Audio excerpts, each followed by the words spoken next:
l'immigration, en fait, le rapatriement de l'immigration, écoute, ça a été toute une histoire cette semaine, ça, là, parce que là, tu sais, là, on se fait envahir, là. C'est fou, là. C'est bien trop. Tu sais, je veux dire, on a le cœur sur la main, on est le peuple le plus accueillant au monde, ça, là. Je suis très fier de ça. C'est super, ça, là. Moi, j'adore ça, là. C'est sûr. Mais là, quand on se fait envahir, on parle plus d'accueil, là. On parle, là, c'est plus un cercueil. Ça n'a pas de bon sens de se faire envahir comme ça. On ne sait plus où les mettre, là. On ouvre des écoles plus vite qu'on est capable de produire des professeurs, des infrastructures. On n'est pas capable. C'est trop. C'est trop. Puis pourquoi que c'est trop comme ça? Parce que le fédéral, qui, eux, c'est eux autres qui ont leur champ de compétences, c'est l'immigration. C'est les autres qui décident qui rentre au Canada. C'est pas le Québec qui décide ça. Ça veut dire... Puis on serait supposé avoir une répartition. On a une entente en plus Québec-Canada là, qui nous avantage. Même on a des choses, nous autres, au Québec qui n'ont pas ailleurs, là, qu'on peut décider, par exemple. Tu veux dire? Mais même à ça, c'est parce que là, il y a un ratio de 22% qu'on est supposé d'avoir. Mais 22% d'un montant, d'un nombre logique. Pas 22% d'un million. Là. Qu'est-ce que tu fais là? On peut pas, là. Oublie ça. Puis si tu veux pas, ben là, tu perds ton pouvoir. Parce que là, la population va augmenter partout sauf ici. Fait que, fait que là, il y a un jeu aussi là, de garder notre pouvoir le pouvoir du Québec dans le Canada. Il y a cet enjeu-là. Puis il y a l'enjeu des services publics. Parce que là, c'est bien beau regarder notre force d'être plus que 20% du Canada, de représenter plus que 20% du Canada. Ça, c'est une chose. Mais d'être capable de donner des services puis que la population... native, là, les vrais citoyens, ceux qui sont nés ici, ceux qui vivent ici, ceux qui payent des impôts ici depuis des décennies, je parle là. Je te parle pas d'un étranger qui arrive ici, puis qui fait une paye, puis il paye sa cote-part là, puis il s'en va se faire opérer à cœur ouvert, puis là, on sait que tout de suite, là, lui, là, les prochaines payes, là, les 30 prochaines années, on l'a déjà dépensé au coût d'intérêt, puis tout. Fait qu'oublie ça, là, il n'arrivera pas, là, lui, dans sa propre petite vie, là, à rembourser tout ce que lui, il va nous coûter tout de suite maintenant, là. Tandis que les gens qui ont vécu ici depuis la naissance, puis qui ont payé des impôts, puis quand à un moment donné, tu tombes malade quand tu es vieux, tu te dis, OK, ben moi, j'ai payé toute ma vie, fait que j'ai-tu des services? Non, t'as pas de service. Ah ouais? Non. Comment ça? Comment ça? Tu sais, veux dire? Parce qu'on se fait envahir. Fait que là, le go... Puis le PSPP il le demandait, là, d'aller rush. Puis il avait dit de toute façon pendant les élections là, que ça prenait un gouvernement de la CAQ majoritaire, forte. Parce qu'avec un gouvernement majoritaire de la CAQ fort, avec ça, ce qu'il nous a dit, là, je fais juste répéter ce qu'il nous a dit, il pouvait aller chercher les pouvoirs en immigration, rapatrier les pouvoirs en immigration pour qu'on puisse contrôler là, ceux qui rentrent ici, au Québec. Tu comprends? Fait que là, hey, merveilleux, c'est ça qu'on veut. Donc, juste avant, dans le fond, la rencontre, le 14, ils sont rencontrés le 15. Donc, le 14, PSPP, Legault, ils parlent là, sur la rencontre à venir. Je vais juste te montrer ça, là, parce que tu as toutes les demandes. Là. Puis là, Motte Legault, il dit oui, on va lui demander le rapatriement, tu le quittes avec assurance, là. Parce qu'on va le voir tantôt, là, notre Legault, là, la caquette entre les jambes, là. OK. Mais écoutons en premier le discours qu'il y a eu avec le débat qu'il y a eu avec Paul Saint-Pierre-Plamondon à l'Assemblée nationale la veille. Madame la Présidente, le premier ministre du Québec rencontrera demain le premier ministre du Canada. Or, en matière d'immigration, le Québec subit un régime imposé et absolument antidémocratique pour lequel le Québec n'a jamais été consulté, avec des impacts majeurs sur le logement, le français et les services sociaux. Le premier ministre est d'accord avec ça au point où il a demandé et obtenu un mandat fort pour rapatrier tous les pouvoirs en immigration. Rappelons que c'était pour lui une question de survie de la nation pour éviter la louisianisation. Ça, ce sont ses paroles. C'était à l'Assemblée nationale depuis 30 ans. Il ne peut pas non plus aujourd'hui minimiser l'importance d'obtenir enfin des résultats, d'obtenir ses pouvoirs, parce qu'on se rappelle que récemment, il a sorti 4 de ses ministres en conférence de presse pour souligner à gros traits le caractère insoutenable et urgent de la situation. Or, dans sa lettre envoyée à Justin Trudeau en janvier dernier, tout le monde a été surpris de constater qu'il ne demandait pas les pleins pouvoirs en immigration au fédéral. En d'autres mots, c'est urgent au point que la survie de la nation est menacée, mais en même temps, ce n'est pas assez important pour en faire la demande formellement.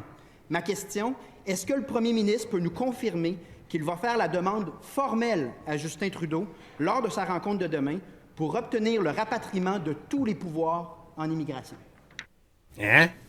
La Puis, réponse du premier la ministre. réponse. Madame la Présidente, la réponse courte, c'est oui.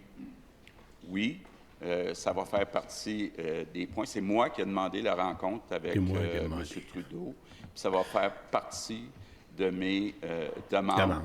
Donc, de rapatrier tous les pouvoirs en matière d'immigration. Wow. Ce Impressionnant. que je vais lui demander aussi, c'est qu'on réduise, puis là, je pense qu'on s'entend tous les deux, le nombre d'immigrants temporaires puis de demandeurs d'asile, parce que le Parti québécois et moi, on est d'accord, contrairement à Québec solidaire puis au Parti libéral, on a actuellement dépassé notre capacité d'accueil. Ah oui, ça t'as crée remarqué des ça, toi. problèmes en santé, en éducation, du côté du logement et pour l'avenir du français au Québec.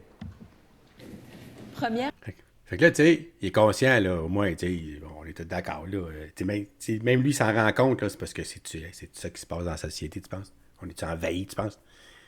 Ça a dépassé, là, toute notre capacité d'accueil. Complémentaire. Madame la Présidente, c'est une excellente nouvelle qu'on fasse un suivi sur cet ouais. engagement fondamental. Rappelons que ça fait 9 ans que la CAQ a déposé 21 demandes autonomistes. C'est sa 6e année de pouvoir, puis malheureusement, on n'a pas obtenu grand-chose à date. Compte tenu que la demande sera faite formellement, est-ce que le premier ministre s'engage à nous révéler de manière formelle quelle sera la réponse du gouvernement du Québec à cette demande fondamentale de rapatrier les pouvoirs en immigration? Monsieur le premier ministre. Oui, Madame la Présidente, oui, j'aurai l'occasion demain, après ma rencontre avec Justin Trudeau, de faire un point de presse et d'expliquer ce qu'on a discuté. Mais là où je ne suis pas d'accord avec le chef du Parti québécois, c'est que le chef du Parti québécois disait que jamais on réussirait à fermer Roxham.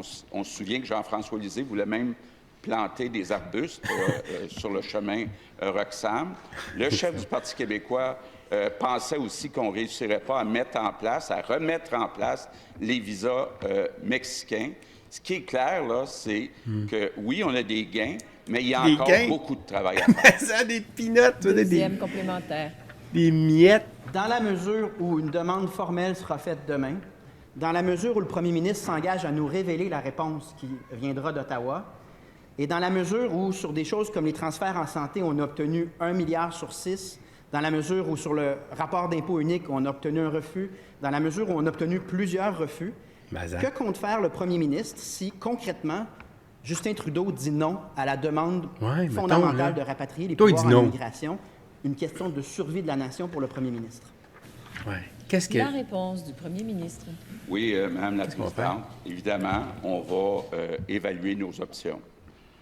Il y a des options qui se présentent. On est déjà en train de les évaluer. Mais Madame la Présidente, ce qui est clair, c'est qu'un gouvernement du Parti québécois n'aurait aucune crédibilité pour faire des gains avec Ottawa. Je suis pas sûr de parce ça. que l'objectif du Parti québécois, c'est que ça ne marche pas avec Ottawa c'est ça. pour mousser le référendum sur la souveraineté. C'est pour ça qu'il y a un edge. On a eu des gains, il reste encore du travail à faire, mais c'est pas vrai qu'on va attendre, comme le Parti québécois, le grand soir du référendum sur la souveraineté du Québec. Non, ça c'est faux. C'est-à-dire, il y aurait moins de pouvoir que nous autres s'ils étaient au pouvoir. Parce qu'eux autres, ils veulent justement que ça ne marche pas, le Canada. Exactement, c'est ça. En fait, ils vont juste le prouver que ça marche pas. On voit bien que ça marche pas. C'est sûr que ça marche pas. On s'endette, on s'appauvrit là, à tous les niveaux, là, financièrement, culturellement, la langue, la population. Écoute, ça s'en va dans toutes les directions. Là, on s'évapore. Là, on est en train de disparaître. Tu sais. Puis le Parti québécois, lui, avant qu'on disparaisse, il veut faire un pays. Là, tu sais. Fait que là, demain matin, il est là au pouvoir. C'est sûr que le Canada, il aura peur, là, parce qu'il dirait les autres, fait qu'on va leur donner, on va leur prouver, il faut prouver à leur population qu'ils se trompent, fait qu'on va leur donner tout ce qu'ils veulent. Tu comprends? C'est exactement le contraire, c'est faux, qu'est-ce qu'il vient de dire là, OK, en partant, là. Mais là, il parle aussi Des options. Ouais, mais là, qu'est-ce que vous allez faire? Il demande la question. Qu'est-ce que vous allez faire quand il va te dire non? Parce que lui, il sait, là, il est sûr, là, écoute, il est comme un devin, là. Il regarde sa boule de cristal, mon PSPP, là, puis demain, là, après moi, il va se faire dire non, lui, là. Mais mettons qu'il t'a dit non, là, qu'est-ce que tu vas faire? Qu'est-ce que vous allez faire, monsieur le premier ministre du Québec? Vous allez laisser ça aller comme ça? Oh, vérifie nos options. Comment ça, nos options? Ça fait des années qu'on parle de ça. Ça fait partie, écoute, de ta campagne électorale de 2018, ça, de rapatriation, t'es en 2024. Fait que là, toi, tu n'as pas pris comme scénario qui te dit non, tu sais? Là, t'attends qu'ils te disent non, puis là, il me dit non, on va checker nos options. T'es-tu sérieux? Non. Quand on joue aux échecs, là, hein, on avance un pion, on se dit, OK, je le mets échec. Là, il a le choix de tasser son roi ou de mettre son fou devant. Ou, tu sais, il y a 3 ou 4 possibilités, là. Tu sais, t'es voué, là. Puis tu dis, s'il joue ça, moi, je joue ça. Puis s'il joue ça, je joue ça. Tu sais, c'est comme ça. C'est sûr, c'est de même. Puis c'est comme ça dans la politique aussi, là. Fait que tes options, là, je veux dire, on veut les connaître, mais avant même, il aurait dû les dire, déjà, s'il dit non, ça va être ça, là. Tu sais, comme ton enfant, là, tu ne t'y rentres pas après souper, là, tu vas pas te coucher, tu vas être en pénitence pendant 2 semaines. Tu te dis pas, OK, il arrive en retard, bon, on va checker ça. Là. Non, il sait d'avance, ça va aider d'ailleurs à ce qu'il rentre, si tu lui dis tout de suite qu'est-ce qu'il va avoir comme pénitence, là, tu sais. Je sais pas pourquoi, là, à cause s'il a dit ça, là, il crée moi qu'il va rentrer coucher. C'est exactement la même affaire avec le Parti québécois, là, quand il va être au pouvoir. Et on va obtenir plus du Canada parce qu'il sait, là, si tu ne donnes pas ce qu'on veut, voici ce qu'on va faire. Tandis que là, mon Legault, il est là, on va checker, non, on regarde ça, les options, là. T'es-tu sérieux?